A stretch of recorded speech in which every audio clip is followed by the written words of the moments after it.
Bonjour, je suis Michèle Gossens, émerveilleuse de beauté. Dans le précédent article, je vous parlais des symboliques à installer en zone amour. Aujourd'hui, je vais vous révéler les clés pour réussir sa vie amoureuse. Voilà, parce que je vous ai donné des pistes pour découvrir des symboliques, mais attention, ces symboliques doivent vous être personnels. Vous avez un vécu, vous êtes un être unique. Quel type d'amour recherchez-vous? Rechercher l'amour matériel n'est pas critiquable. Nous les femmes, nous avons un vécu de génération en génération précédente qui recherchait la sécurité financière. Ceci est peut-être inscrit dans nos gènes et dans nos croyances. Si ce n'est pas ce que vous recherchez, changez vos croyances. Votre vécu, vous ne pouvez pas le changer. Alors quel type d'amour recherchez-vous? L'amour-passion, la tendresse, les grands sentiments? Utilisez la symbolique qui reflète le type d'amour que vous cherchez, la relation que vous voulez vivre, ce qui vous harmonise, ce qui vous permet de vivre en harmonie avec vous-même et avec l'autre. Soyez vigilants, parce que notre mental nous joue des tours. J'ai eu des cas où une dame, par exemple, me disait « Tiens, l'homme que j'ai rencontré ne bouge pas. » Qu'avait-elle mis dans sa zone amour? Un homme sans jambes. Et puis, il y a une deuxième clé, c'est l'harmonisation de l'axe d'ancrage.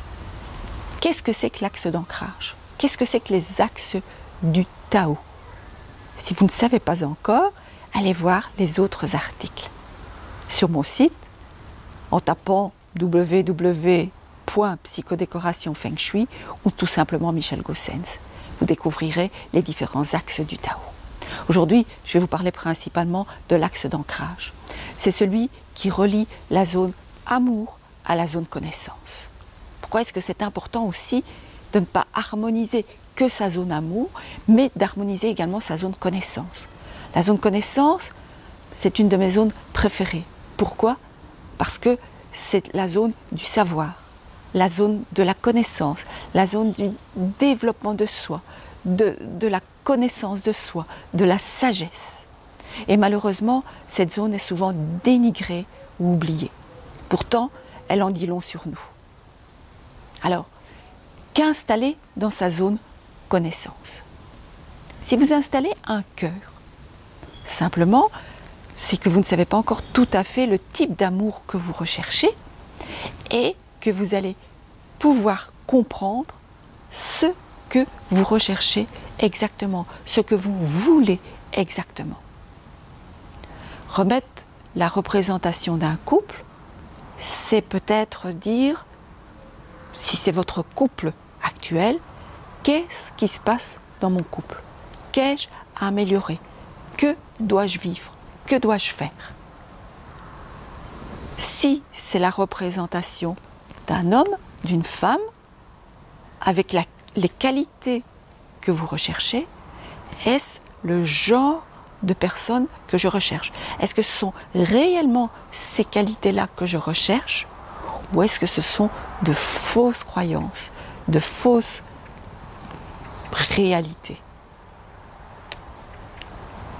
Donc, vous pouvez mettre aussi la photo de la personne avec qui vous êtes, soit en couple, avec qui vous entretenez une relation. Par contre, ne mettez pas la photo d'une personne que vous avez idéalisée. Je veux vivre, même si c'est peut-être un peu tard maintenant, avec Alain Delon. Non. Mettez plutôt une symbolique qui représente les qualités que vous recherchez chez les autres, mais pas une personne déterminée. Alors, je voudrais vous raconter une petite anecdote. C'est l'histoire d'une dame d'une cinquantaine d'années, chez qui je suis allée il y a plusieurs années, et qui était célibataire, mais qui vivait une relation avec un monsieur qui était marié. Sa croyance à elle, c'est que ce monsieur ne quitterait jamais son épouse. Mais comme elle m'a dit, Pendant un certain temps, pendant de nombreuses années, ça lui convenait très bien parce qu'elle avait sa liberté.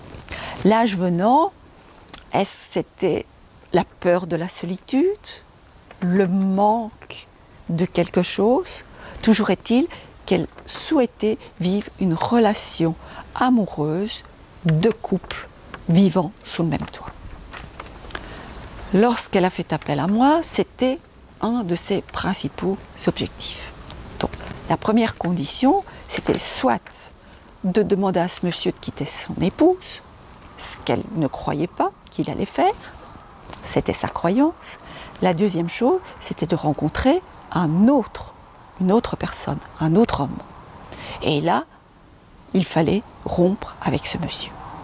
C'est ce qu'elle a fait. Et puis, elle a installé les symboliques en zone amour et en zone connaissance qui lui étaient personnelles. Au bout de quelques mois, elle me téléphone et me dit que le feng shui ne marche pas. Donc je lui pose quelques questions et elle m'explique ce que je viens de vous raconter. Donc elle a rompu avec ce monsieur pendant quelques mois, hein, et elle attendait un homme qui devait arriver. Mais que s'est-il passé? Parce que le feng shui ne se réalise pas toujours comme l'on veut, mais pour le meilleur de soi. Eh bien, ce monsieur a repris, cet homme qui était marié, a repris contact avec elle et elle a repris la relation. Alors, qu'est-ce que vous comprenez là? Peut-être que cette dame préférait vivre seule et entretenir cette relation, continuer cette relation. Et peut-être avait-elle compris que la relation de couple ne lui convenait pas. Mais son mental lui disait le contraire. Le feng shui, il agit toujours dans le bon sens, pour ce qui nous convient, en exprimant exactement ce que l'on inscrit sur nos murs. Voilà. Maintenant, c'est à vous de jouer. Si vous voulez plus de renseignements sur les formations en ligne ou en présentiel, n'hésitez pas à aller voir sur mon site et à consulter l'agenda. Je vous envoie tous mes souhaits d'harmonie, avec amour, passion et gratitude. À tout bientôt.